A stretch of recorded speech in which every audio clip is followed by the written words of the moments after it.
الله الرحمن الرحيم. الحمد لله رب العالمين. اللهم صل وسلم على سيدنا محمد مفتاح باب رحمة الله عدد ما في علم الله، صلاة وسلاما دائمين بدوام ملك الله وعلى آله وصحبه ومن والاه. سبحانك لا علم لنا إلا ما علمتنا إنك أنت العليم الحكيم.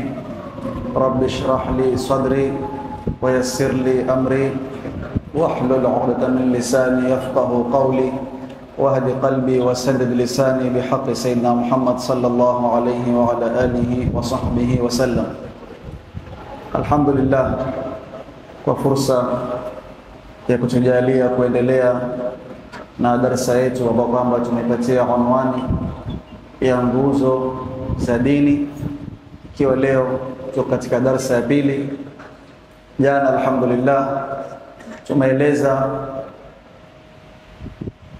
hadithi ambayo kwamba itakuwa yatuelekeza katika darasa zetu hizi za Jumatatu na Jumanne, na hadithi yenyewe ilikuwa ni hadithi maarufu, hadithu Jibril, ambayo tumeeleza kuanzia mwanzo wake ilipokewa na Sayyidina Umar ibn al-Khattab radhiyallahu anhu aliposema mwanzo wa hadith, bainama nahnu julusun inda an-nabiy sallallahu alayhi wasallam ittala'a alayna rajulun shadidu bayad ath-thiyab shadidu sawad ash-sha'r la yura alayhi athar as-safar, mpaka mwisho wa hadithi. Na tukaona katika hadithi kama hii kulikuwa na mtu akiuliza maswali, na mtu mwenyewe tukamjua mwisho wa hadithi kuwa alikuwa ni Sayyidina Jibril alayhi salam. Sayyidina Jibril aliuliza maswali manne. Swali la kwanza alimuuliza Mtume, akhbirni anil islam. Swali la pili akamuuliza, akhbirni anil iman. Swali la tatu akamuuliza, akhbirni anil ihsan. Swali la nne akamuuliza, akhbirni anis saa. Na tukasema haya maswali manne ndiyo misingi ya Uislamu, ndiyo nguzo za Uislamu. Japokuwa sisi tumekulia tukisoma katika vitabu tofauti arkanuddini thalatha, mfano katika kitabu cha Mabadiul Fiqhiyya na vingine tangu arkanuddini thalatha, wakisema al-Islam wal-iman wal-ihsan. Kwa kuwa dalili ya hii arkanuddini thalatha imetoka kwenye hii hadithi ya Jibril, na maswali yalikuwa ni manne. Kwa hivyo kwa nini ziwe ni tatu na maswali yalikuwa ni manne? Kwa hivyo walifanya tatu kwa sababu hizi tatu, Islam, iman, ihsan, hizi ni thawabit, ni constant, hazibadiliki siku zote. Arkanul Islam ni zile zile, swala ni ile ile, haibadiliki. Saumu ni ile ile, Ramadhani itakuja itakwenda nyingine, Ramadhani ni ile ile. Hija ni ile ile, zaka cha kutolewa, wanyama wenye kutolewa zaka, vyakula ni yale yale, hakuna changes katika Islamu. Katika iman pia malaika ni wale wale wanaojulikana na Jibril, Mikail, mitume ni wale wale, vitabu ni vile vile. Katika ihsan pia hakuna any changes zinaweza kupatikana, lakini hili la mwisho waliliacha kando la as-saa, kwa sababu asli ya as-saa qiyama ni alama, na alama ni zenye kuchange. Ndio Mtume alipoulizwa alama zake akasema mabadiliko. Watoto watakuwa ni wazazi, wakulima, wafugaji watakuwa wanabiashara. Kwa hivyo madamu ilikuwa ni inazungumzia mabadiliko na inazungumzia fitna zitakazotokea, ikawa yazungumzwa kando. Lakini kiasli ukija ukiangalia hadithi ni moja, maswali yalikuwa ni manne. Kwa hivyo tunasema usuluddin arba'a, misingi ya dini yetu ya Kiislamu ni misingi haya minne. Leo biidhnillah ta'ala tutazungumza msingi wa kwanza ambao ni al-Islam. Al-Islam kama vile kwenye hadithi hii imetajwa, na katika hadithi nyingine ilipokewa na Imam Muslim na Imam Bukhari rahimahumullah wasema, buniya al-Islamu ala 50. Uislamu umejengewa juu ya foundation tano, misingi mitano. Akasema shahadatu an la ilaha illa Allah, wa anna Muhammadan rasulullah wa iqamis salati wa ita'iz zakah wa sawm ramadan wa hajjil bait. Mfano na ile tuliyosoma jana ya mtume alipoulizwa akhbirni 'anil islam. Sasa nini maana Uislamu? Kwanza kabla kuzungumza hizi nguzo tano, nini maana mtu kuwa ni Muislamu? Na je, kuna tofauti ya Uislamu na Muislamu ama yote ni moja? Tukizungumza al-Islam hatumzungumzi al-Muslim. Al-Islam ni ile process yenyewe. Muslim ni huyu mtu anaye apply ile procedure.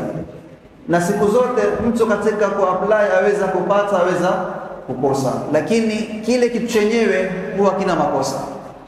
Wewe hufai kutia Uislamu makosa, lakini waweza kumtia Muislamu, waweza kwamba huu Muislamu gani, lakini huwezi kusema huu ni Uislamu gani. Maneno ya hatari sana. Ama useme Uislamu unanyanyasa, ama Uislamu wanionea mimi, ama Uislamu, kwa sababu Islam ni dini ambayo Allah asema inna ad-dina 'inda Allahi al-Islam. Dini ambayo kwamba Allah asema al-yawma akmaltu lakum dinakum wa atmamtu alaykum ni'mati wa raditu lakum al-islam dina. Dini ambayo Allah subhanahu wa ta'ala asema wa man yabtaghi ghayra al-islam dinan falan yuqbala minhu. Ukija na dini sio kwa Uislamu hakuna itakubaliwa. Kwa hivyo al-Islam haina kasoro yote. Kasoro ni mimi na wewe kufahamu ule Uislamu. Leo ikiwa kuna Muislamu ni mlevi, siwezi kutokana na Uislamu. Leo ikiwa mathalan hapa tuna shule iko hapa badala school sio. Mimi nikimwona mwanafunzi anayetoka pale amefanya makosa fulani, itakuwa yale makosa ni ya shule. Kwa hivyo mimi nitasema mwanafunzi huyu, lakini sitakuwa si sawa nikinasibisha makosa na shule yote. Na wanaofanya watu wengi wasio kwa Waislamu wanaupaka uchafu Uislamu kwa sababu ya matendo ya Waislamu. Lakini mwisho wa kwisha majukumu ni mimi na wewe Waislamu. Ukiwa mzuri wausifu Uislamu. Ukiwa Muislamu mbaya wautukanisha Uislamu. Kwa Uislamu siku zote hauna ubaya. Wote Uislamu ni uzuri. Kwa hivyo Islam wasema ulamani al-imtithal wal-inqiyad, ni wewe kusalim amri. Salam mtu kiambana istaslim, surrender. Ni mtu kusarenda amri ya Mola Subhanahu wa Ta'ala. Allah anakuambia muamini mtu fulani, swali wakati fulani, funga wakati fulani. Wewe kuobey ile amri na kunywea na kuitikia kufuata ile amri, hiyo ndio Islam. Al-imtithalu wal-inqiyad. Kwa amri ya nani? Aliyokuja nazo Mtume Muhammad sallallahu alaihi wasallam. Ni al-imtithalu wal-inqiyad lima jaa bihi sayyidina Muhammad sallallahu alayhi wa ala alihi wa sahbihi wa sallam. Kwa hivyo huo ndio Uislamu kwa ufupi. Sasa tukizungumza rukni moja baada ya moja, tunasema ni tano: shahada, swala, zaka, saumu na haji. Na wakati hautoshi kuzungumza zote tano kwa undani, lakini tutazungumza takriban kila moja dakika 5 ili tupate kumaliza kwa wakati. Rukni ya kwanza asema Mtume Muhammad sallallahu alaihi wasallam, shahadatu an la ilaha illa Allah wa anna Muhammadan rasulullah. Na katika hadithi ya jana vile vile alisema an tashhada an la ilaha illa Allah wa anna Muhammadan rasulullah. Nini maana kushuhudia? Kwanza kusema ashhadu. Ukisema ashhadu an la ilaha illa Allah, hii neno ashhadu imebeba maana gani? Je, ashhadu manake nimejua, ama ashhadu manake nimekubali? Na nikisema ashhadu ina maana zaidi ya kujua na ina maana zaidi ya kukubali. Ina maana yote mbili, kuwa umekubali kisha umejua na kisha umebaini. Leo kuna watu wamekubali Uislamu lakini hawajaeleza kwa mimi ni Muislamu. Mathalan yeye katika moyo wake aona Uislamu dini nzuri, Uislamu dini mambo yake mazuri mazuri, lakini hajakubali kwa matamshi kusema mimi naamini kuwa hapana mola anayepasa kuabudiwa kwa haki isipokuwa Allah na kuwa mtume Muhammad mtume wa Mungu, ndani ya moyo wake anayo ile imani, ameamini kuwa hapana mola isipokuwa, lakini hajatamka, huyo itakuwa ni Muislamu? Yani anayo ikrar katika qalbi, lakini hana bayan, hajatamka ile shahada. Nini hukumu yake huyo? Ulama wasema sisi duniani tutaishi naye kama si Muislamu, kwa sababu sisi alama ya sisi kujua umeamini ni utamke, kwa sababu yaliyoko ndani ya moyo ni mingi sana, na ulimi umewekwa kama dalili, translator ya moyo. Ju'ila al-lisan tarjamatun lima fil janan.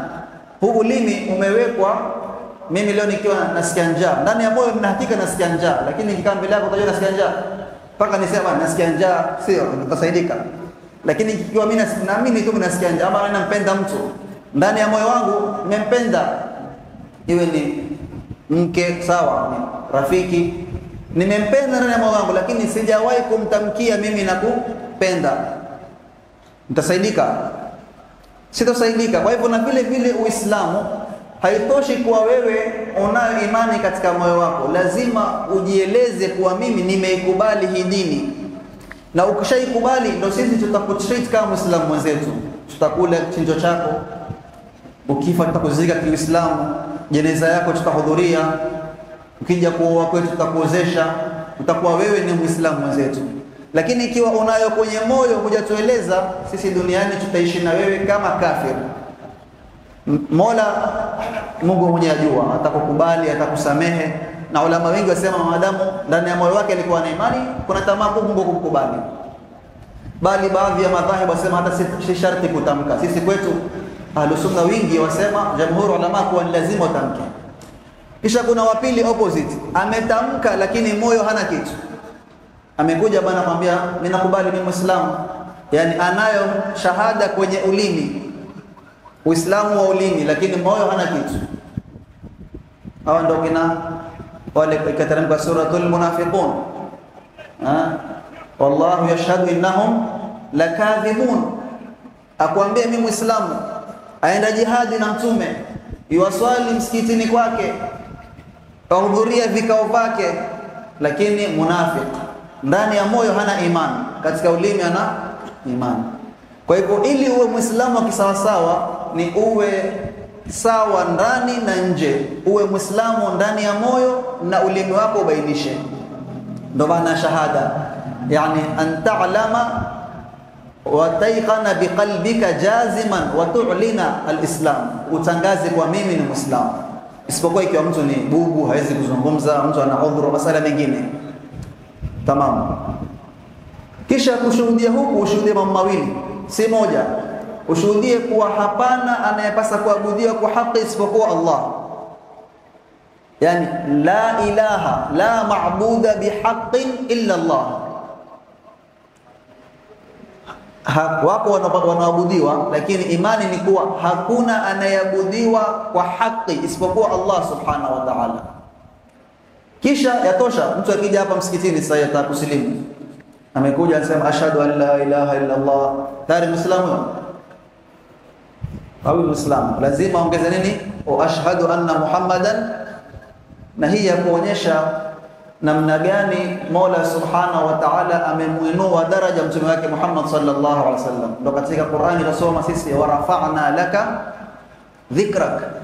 Hakuna mtu ataweza kusema nimesilimu mpaka akubali kwanza kuwa Mola ni Mola yuko na mtume Muhammad ni mtume wake na ni wa mwisho. Leo mtu atakubali pati ya kwanza bila ya pili hakubaliki, na anayekubali pati ya pili bila shaka lazima kwanza akubali ya kwanza. Wewe ukishakubali Muhammad ni mtume wa Mungu, mtume lazima afuatwe. Ukikubali ya pili automatically umekubali ya kwanza, lakini lazima uitamke ya kwanza na utamke ya pili. Na hii ndiyo ada ya Allah subhanahu wa ta'ala kwenye Qur'ani. Japokuwa siku hizi tunaona baadhi ya watu wamekuwa na phobia, waswasi. Ukimtaja Mola kisha umtaje na mtume, onekana kama wewe wafanya shirki. Ukiweka mathalan ya Allah ama Allah na Muhammad nyumbani kwako picha, umeweka Allah kaweka picha Muhammad, taambiwa vipi umeweka Mungu na mtume sasa? Jana mmoja anasema zamani ilikuwa tukizungumza kitu kama hatujui kusema Allahu wa rasuluhu a'lam. Siku hizi tuambiwa haifai kusema Allahu wa rasuluhu, sema Allahu a'lam peke yake. Yani imekuwa kama ukisema Allahu wa rasuluhu, kama wewe umefanya Mungu na mtume ni 50-50, huyu ajua na huyu ajua kivyake. Sio kuwa mtume kujua kwake amejulisha na nani? Na Allah subhanahu wa ta'ala. Na hii ndivyo Qur'ani ilivyokuja. Soma Qur'ani aya zaidi ya 20.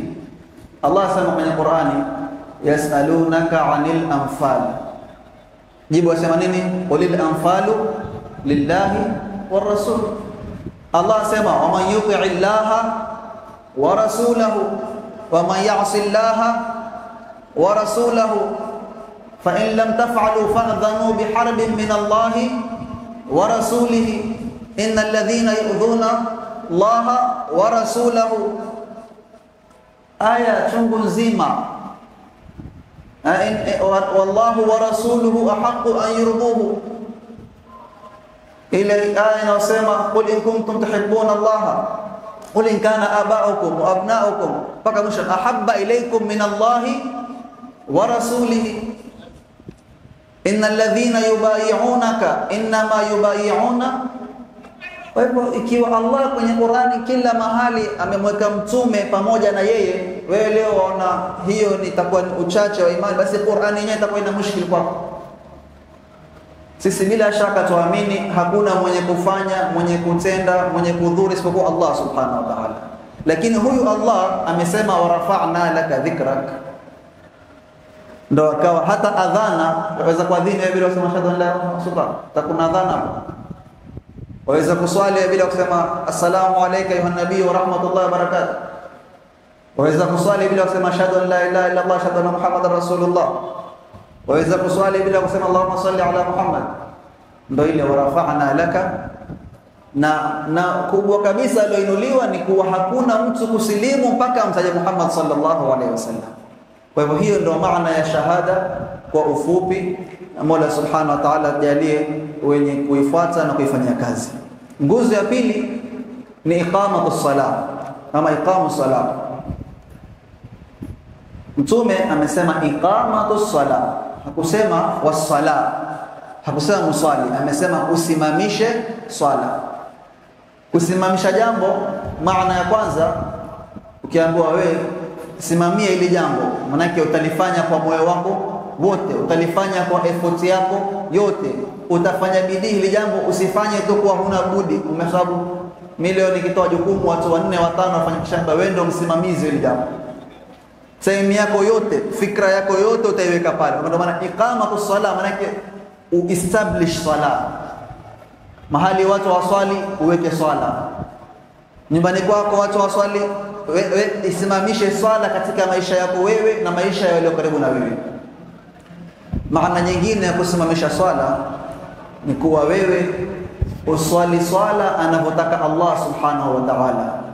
Uzingatie sharti zake, uzingatie arkani zake, uzingatie mambo yenye kuharibu swala.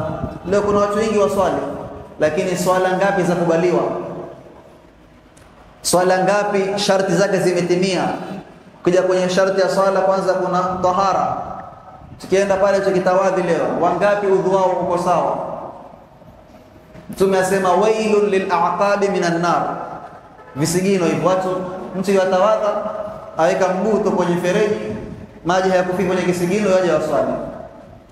Wacha kisigino, ukiweka mguu hivi sana sana, ikiwa husugui vidole maji hayapiti katika vidole. Na katikati ya vidole ni katika mguu. Ikiwa hutosuguu utowachanisha vidole maji yapite, na maji yasipofika huna udhu, na kama huna udhu huna swala. Ndio iqamatus sala ni kusimamisha swala na sababu za swala. Aura, leo wangapi waswali mgongo uko wazi, kirukua kisujudu? Leo wangapi wasujudu viungo vya kusujudu vingine havijasujudu sawa sawa? tukitoka kwenye tahara ya utawadha, tahara ya kabla ya kuingia chooni kufanya haja. Wangapi waislamu tufanya haja hatujui istinja vizuri mtu, ama wangapi waislamu wakojoa kusimama na mabaki ya mkojo yarudi kwenye suruali yake, kisha arudi atawadhi aswali. Maswala kweli? Kwa hivyo tukiambiwa iqamatu sala ni usimamishe swala kwa shurut zake, kwa arkan zake, huku ukiepuka mubtilat ya swala. Kwa sababu Mtume Muhammad sallallahu alaihi wasallam aliulizwa, ayyul amali ahabbu ila Allah, amali gani ambayo kwamba yapendekeza kwa Mola zaidi? Mtume sallallahu akasema as-salatu liwaqtiha, swala kwa wakati wake. Na Allah sema inna as-salata kanat 'ala al-mu'minina kitaban mawquta.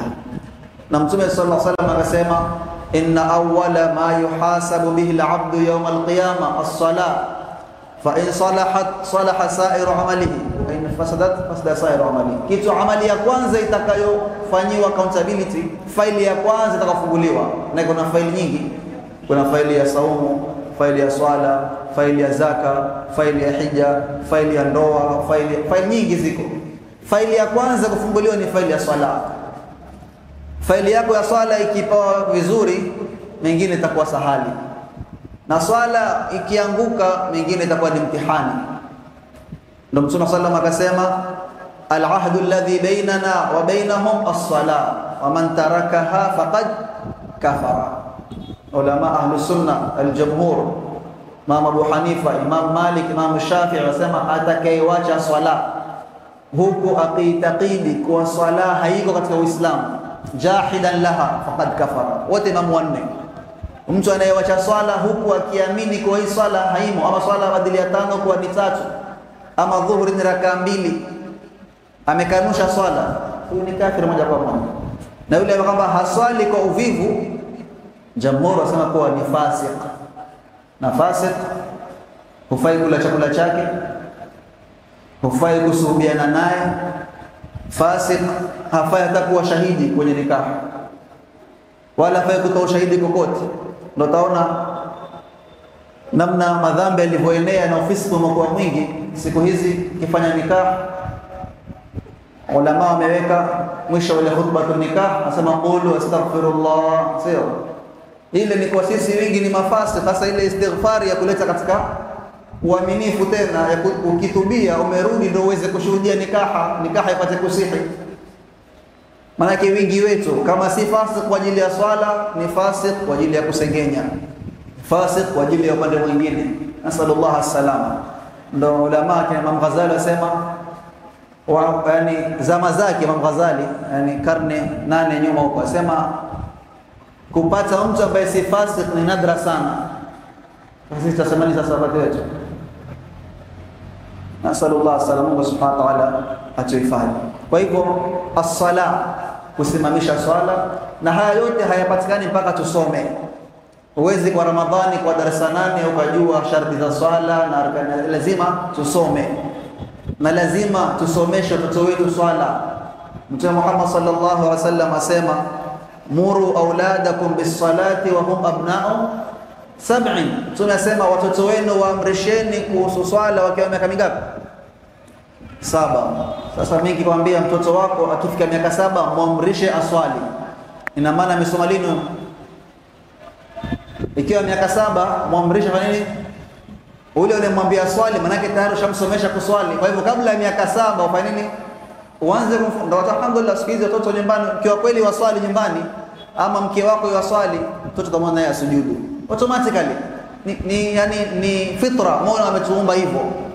Iliyobakia ni wewe kumsomesha mtoto, msomeshe Fatiha, msomeshe kutawadha, umfundishe kidogo kidogo. Akifika akili ya pambanua, asamwambie hasa hii ni wajibu kwako wewe, lazima uswali, na ukiswali uepuke kadha kadha kadha kadha. Mtume akasema ikifika miaka 10 muachape, msiwapige, muachape. Tofauti ya kupiga na kuchapa. Na sisi tunaambiwa tuwachape. Kuchapa lengo ni kumtia mtoto adabu, si kumuumiza mtoto, kumvunja kiungo. Haifai, ni haramu mtu acha mtu, na hata mzazi ama mwalimu kumpiga mtoto kwenye uso. Wangapi washabuwa ngofi hapo na wazee wao? Ni haramu kumpiga mtoto kwenye uso. Ni haramu kumpiga mtoto katika sehemu joint kwamba waweza kumvunja. Japokuwa hatusemi wazee wetu yani wanafanya wazee wetu, sisi tusiangalie wazee, tuangalie sisi tuna watoto tunafanya vipi. Siku zote ukiambiwa kitu usiangalie wale wafanya nini, angalia wewe sasa. Kama una ndugu mdogo, una watoto, utafanya vipi? Maana yule mzee pengine amefanya out of mahaba, hakufanya kwa sababu pengine hajui, labda mapengine ile uchungu, hasira, pressure kadha. Sasa wewe angalia wewe, yaliyopita shapita. Wewe kama una mtoto utamtia adabu vipi? Maana kama mtoto ukimpiga kelele amesikia, ukimtolea maana haja kumpiga. Ile kupiga ni dawa, na dawa watumia kama itafanya kazi. Kama dawa ifanye kazi, leo mimi ikiwa napawa Panadol fulani hainifai, nitaendelea kutumia?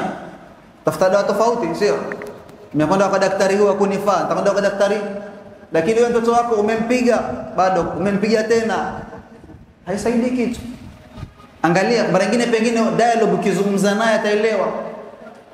Kwa hivyo tusichukue kule kupiga ndo the only solution, ama kule kuchapa ndo dawa peke yake. Dawa ziko nyingi. Kuchapa ni dawa kwamba ufike mwisho kabisa, umekosa dawa zote, mwisho umalize nini? Kuchapa. Sasa swali litakuja, je, kweli inawezekana mtoto akalelewa bila kuchapwa na akawa mtoto mzuri? Wako watu, mimi najua watu kadhaa ngamia babangu hajawahi kunichapa, wakimwangalia kijana mzuri, japokuwa ni nadra. Sababu makosa si wao, makosa ni sisi. Ile approach yani ya kwanza tayari ushamonyesha kuna fimbo. Kabla kuonyesha fimbo, kwanza muonyeshe kuna peremende, kuna chokoleti, kuna kadha. Akikataa chokoleti, kisha ndio muonyeshe punishment. Kwa hivyo Mtume ametuambia tuwafundishe swala miaka 7, na usipomfundisha mtoto swala, madhambi ni wewe. Siku ya kiyama kuna watu watakuwa waenda peponi wao, lakini watakuja kuzuiliwa na watoto. Ya Allah, huyu hakunifundisha kuswali. Ya Allah, huyu hakunifundisha dini. Pengine yeye alikuwa akosi safu ya kwanza msikitini, tarawih hakosi, Qur'ani khitma kadhaa, tahajjud kadhaa, hija mara kadhaa, lakini mtoto wake hana habari naye. Mtoto tamzuia. Mtoto tamzuia, ataambiwa mbona hukumfundisha mtoto wako dini? Mtume anasema kullukum ra'in wa kullukum mas'ulun an ra'iyati. Kwa hivyo kila mmoja hapa ajiangalie. Sisi tuwalilia tunataka khilafa. Sisi wenyewe, wewe mwili wako umepawa khilafa, umepawa mikono, umepawa macho, umesimamia khilafa kwenye mwili wako. Umepawa watoto, umepawa mke, umesimamia mke wako vizuri, mtoto wako vizuri. Kwa hivyo tusipuuze jambo la swala, na tusimamishe swala alivyotuamrisha Allah subhanahu wa ta'ala. Na ukitaka kusoma kuhusu swala zaidi, viko vitabu tofauti, madhehebu tofauti. Madhehebu ya Shafi, kitabu kwamba ni kizuri katika swala na chepesi, kitabu Safinatul Najah, ukisoma utapata kujua masala ya swala, sharti, mambo yenye kuharibu na yote mengine. Nguzo ya tatu ambayo kwamba imezungumzwa katika hadithi hii ni nguzo ya zaka. Na Allah ametaja kwenye Qur'ani, anasema wama umiru illa liya'budu Allaha mukhlisina lahu ad-din, sio? Kisha wanafa yuqimu as-salata wa yu'tu zakat. Kwenye aya nyingine Allah asema wa aqimu as-salata wa atu az-zakat. Kwa hivyo kutoa zaka ni fardhi katika faradhi za Uislamu. Zaka yote mbili, zakatul fitr hii ambayo kwamba yatolewa mwisho wa Ramadhani, na zakatul mal. Na katika zakatul mal kuna mali sampuli 6. Kuna mali ya savings ambayo inaitwa naqdani. Kuna mali ya biashara.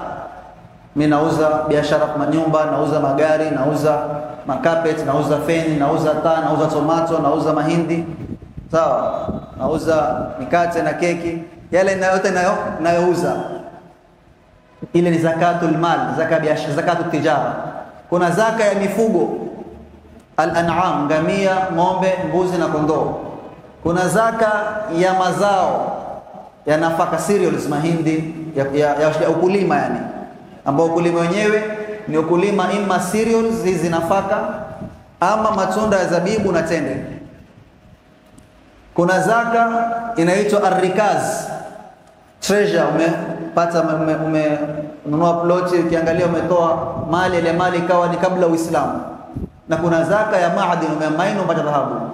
Yani na tuweze kueleza hapa, lakini ninasema kwa jumla hizi zaka hazina ufungamano na Ramadhani. Hii zakatul mali ya biashara haina ufungamano na Ramadhani kabisa. Zakatul fitri ndio Ramadhani. Lakini waislamu wengi leo, mtu ana biashara yake asubiri Ramadhani kutoa zaka. Kunani kutoa Ramadhani zaka? Zaka kama ni kwamba ina sharti ya kuzunguka na mwaka, kama ni biashara, mwaka wako unaanzia pale ulipoanza. Kama ulianza Muharram mpaka Muharram, umeanza Rajab mpaka Rajab. Rajab imefika, usubiri Ramadhani, umechelewesha haki ya watu, ni haramu. Tayari ishakuwa fardhi. Kama swala imefika wakati wake, ukafanya nini?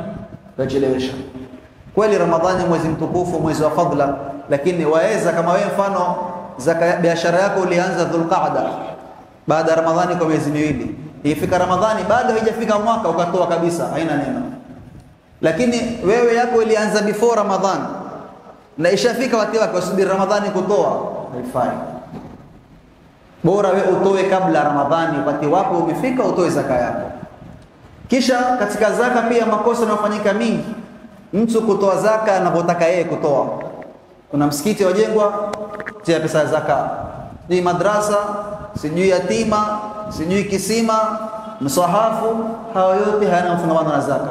Allah asema innamas sadaqatu lilfuqara'i walmasakin والعاملين عليها والمؤلفة قلوبهم وفي الرقاب والغارمين وابن السبيل وفي سبيل الله. Sawa, watu hawa nane ndio wametajwa. Haifai pesa ya zaka kujengea msikiti, haifai pesa ya zaka kuchimba kisima, haifai pesa ya zaka kununua miswahafu ama kununua carpet ya msikitini. Pesa yako ya sadaka fanya unavyotaka wewe. Sadaka, kuna tofauti ya sadaka ya voluntary na tofauti ya sadaka ya wajibu ambayo ni zaka. Hii Allah ashachagua tayari wenye kupawa. Wewe kazi yako ni kuuliza nani maskini, nani mwenye deni, nani muallafa, nani ibn sabil, umpatie. Lakini wewe usitoe zaka unavyotaka wewe kutoa. Kisha kwenye kutoa zaka, katika sampuli nyingi za zaka, kama mfano kwenye biashara, wewe wauza matairi, wauza nini, wafaa utoe cash. Usichukue mikate yako ama tairi zako ukasema bana huyu basi nampa maskini kabisa, ndo zaka yangu hii. Nataka utoe nini? Isipokuwa kama ufuga mbuzi utatoa mnyama, wafanya ukulima utatoa mahindi. Lakini wewe una savings, kisha sijui wapika chakula walika maskini, sasa ndo zaka yangu hii nimetoa kabisa. Ama kuna feeding program mahali yafanywa, ukatoa pesa ya zaka ukaenda yani iftari, sio kuna sasa Ramadhani watu wengi wafanya iftar, ukatoa pesa ya zaka ukaitia pale, bado ile itakuwa ni sadaka, bado zaka kwako ni wajibu. Kwa hivyo tutofautishe baina zakatul mali na zakatul fitri, na haya yote takana usome. Hasa mwenye kufanya biashara, ni haramu wewe kufanya biashara ambayo hujui hukumu yake nini na hujui zaka yake ni vipi. Leo wewe ukitaka kupeleka gari na hujui itaje zile signs, sijui no entry, sijui danger ahead, sijui bumps ahead, U-turn, sijui taruhusiwa kupeleka kama hujui zile signs. Upawe leseni mpaka ujue. Kwa nini mtu aingie kwenye biashara na hajui ni biashara hukumu ya Mungu nini, afanye tu biashara? Ulama wasema ni haramu kubashir jambo lolote mpaka ujue hukumu ya Mungu. Hata nikah, hufai kuoa na hujui haki za mke na mume. Hufai kuoa kisha ukazaa na hujui haki za watoto. Kila mahali watu wanaweka license ili mtu aingie, isipokuwa kwenye dini. Kila mtu ni mjuaji. Leo ingekuwa kabla hujaoa kuna leseni upawe wewe wafaa kuoa, ingekuwa talaka zingepungua nyingi, watoto wangeleka vizuri. Leo ingekuwa kabla kufanya biashara kuna license yafaa upawe. Bosi ziko si halal certificate, lakini nyingi ni biashara. Mtu anatoa certificate hata hafiki kuinspect ile biashara, hajui kama ni kuku ni mbuzi wachinjwa wapi, wengine sio kwa bunduki wachinjwa vipi, wewe wala tu. kuna maswali mbele ya Mungu Subhanahu wa Ta'ala. Kwa hivyo wale wasimamizi wana masulia, na wewe mfanya biashara pia lazima uangalie mtu wa kumuuliza kwamba ni mtu mcha Mungu na imamu wako na ustadhi wako, bana hii biashara ni vipi, nafaa sifai. Lakini wengi wetu wanauliza baada ya shafanya tayari. Mtu ashafanya, ashapigwa dharba, ashaumia, ndo bana ustadhi, bana mimi nilifanya biashara hii, baada ya shaumia tayari. Haji kabla hajafanya ile biashara. Tayeb, inshallah kwa hivyo tutoe zaka kwa wanaostahiki na inavyofaa kutolewa. Na tuyasome masala ya zaka. Ya nne ni kufunga Ramadhani. Na ambao tuko ndani yake Mola Subhanahu wa Ta'ala jalie Ramadhani yetu ya khair na baraka. Kufunga Ramadhani ndo fardhi wa mwaka mzima, mwezi mmoja, ima 29 ama 30. Pia lazima usome, ujue saumu yaanza lini, saumu yaisha lini. Katika mambo leo yako mtu ambaye bana muadhini waadhiniwa na minala na mimi namaliza kula. Mwenye kuadhini yuadhini kabla wakati au baada wakati ushaingia. Adhana ikiadhiniwa huo wakati ushaingia mabado. Ushaingia na wakati wa alfajiri ukiingia saumu ishaanza imeanza. Sasa wewe ukila wakati wa adhana manake umekula wakati wa saumu ishaanza tayari. Adhana ya pili Adhana ishaadhiniwa, maana hawafai mwadhini kuadhini maghrib ama dhuhuri ama fajri kabla time kuingia. Kwa hivyo adhana ikiadhiniwa maana yake wakati ushaanza tayari. Kwa hivyo wewe soma, usikubali tu Google, YouTube kisha yote yazungumza wamsikiza. Nenda usome ujue saumu yako. Mbona biashara yako tafute fatwa kwa Google? Wewe ukitaka kujenga nyumba utaingia Google bana hivi na hivi na hivi utafuata tu, ama utakwenda consultant umshauri umwambie bana nataka hivi na hivi na hivi. Kwa siku hizi kuna consultant AI. Utamwambia bana nataka hivi na hivi na hivi atakwambia. Lakini huyo pia kama wewe mwenyewe huna background haiwezi kukupatia proper guidance. Kwa hivyo tusome Ramadhani. Kufungua pia ndiyo ni sunna kufungua haraka, lakini haraka ile iwe yaqini magharibi ishaingia. Si wewe ona jua liko wasikia adhana wasema adhana ishaadhiniwa. Ile adhana ni alama. Ikikosa iza kosa, muhimu ni jua limezama ama liko. Usiangalie adhana imeadhiniwa mabado. Adhana imewekwa alama ya time. Lakini muhimu ni time imefika ama bado haijafika. Na mengi mengine kwamba fuatu some kuhusu Ramadhani yetu. Na la mwisho kabisa ni kuhusu hajjul baiti man istata'a ilayhi sabila. Hajj, Allah ametufaradhisha hajj kwa yule mwenye uwezo. Allah Subhanahu wa ta'ala turuzuku sote inshallah kuhiji nyumba yake tukufu. Yule ambaye asharuzukiwa Mungu ampe tena na tena inshallah taala. Na hii hajj Allah anasema kwa mwenye uwezo. Lakini leo wako wengi wenye uwezo na hawajakwenda hajj. Sasa bado mpaka ni mzee kidogo, ona haji ya wazee. Haona haji ya nani? Ya wazee. Na wazee walikatazwa wakati wa corona. Hao wazee wakati wa corona walikatazwa haji. Kuna watu mimi najua walilia wakati wa corona. Ana 65 ataka haji hawezi kwenda. Na Mtume amesema hajju qabla an tumna'u. Ndani hija kabla hamjakuja kukatazwa. Sahihi sazungumza Ramadhani, ukitaka haji ni ngumu kupata sahihi. Tayari haji watu shamaliza wenye kubook, washaanza nafasi. Sasa ukitaka haji utapata kwa bahati, yani una bahati sana. Na gharama yake 700,000 kwenda mbele. Zamani ilipokuwa kabla corona ilikuwa 400,000, 300,000, watu wana bado. Sasa ilikuwa 700,000. 700,000 ni nauli ya kwenda kurudi na hoteli, bado hujakula, bado hujapata taxi, hujanunua zawadi, milioni tayari. Sasa kuna watu Mungu amewapatia bado uwezo, pia bado wa delay. Sasa bado nitakwenda. Na ikiwa Mungu amekupa uwezo wa haji na hukuenda, na ukija ukifa baada ya 10 years na hujakwenda haji, hii miaka 10 yote utaandikiwa madhambi. Japokuwa haji si lazima pale, lakini ulikuwa na uwezo na hukuenda na ukafa kabla hujafanya, tangu upate uwezo mpaka kufa kwako madhambi yaandikiwa. Na kitu cha kwanza ukifa, mali yako ya kwanza itolewe deni ya Mungu ya haji. Kabla warithi kurithi. Uende kama hujafanywa haji fanya nini? Fanywe hija yako. Kana kuna madeni kisha upate madeni, kisha ndio wenye kurithi waje warithi. Kama kuna zaka ile pesa itolewe zaka, kisha wenye madeni, kisha wenye urithi. Kwa hivyo tufanye haji. Na subhanallah, kuna watu Mungu amewajalia hawana uwezo wote, lakini waenda haji mara moja mara mbili washakwenda. Ama mmoja wangapi hawana uwezo washakwenda haji? Na wangapi nyinyi wajua wana uwezo matajiri lakini hawajakwenda haji? Wengine hata umra hawajakwenda bado. Lakini ashakwenda Dubai mara kadhaa, ashakwenda China mara kadhaa, ndio hija yao. China, Dubai, sawa, haisabu hizo ameenda mara ngapi, lakini kwenda kwa Mtume sallallahu na kwenda Kaaba aona pesa nyingi. Kwa sababu aona hii haileti return, lakini ya China kaleta container atapata milioni nyingine zaidi.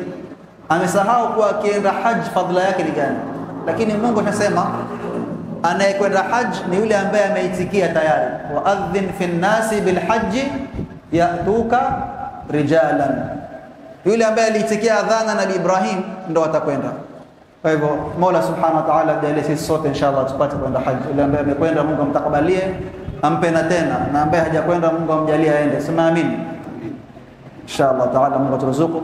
Kwa hivyo tumezungumza msingi wa kwanza Uislamu, na tumezungumza kidogo kidogo zaidi, mwenyewe uende usome. Inshallah Ta'ala tutaonana wiki ijayo au kipenda Jumatatu, tutakuwa katika al-iman, tuzungumze nguzo ya iman na misingi yake.